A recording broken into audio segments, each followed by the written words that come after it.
ไก่จ้าไก่หลังจากเลิกงานกลับมาเฮ็ดกับข้าวกิน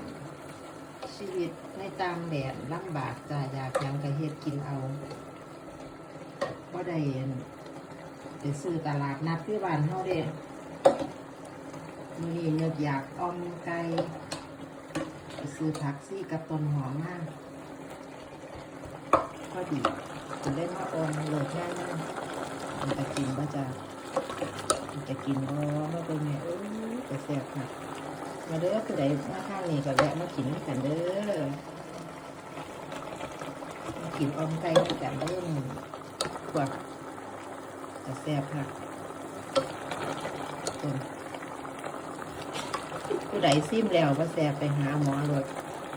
แซ่บการันตี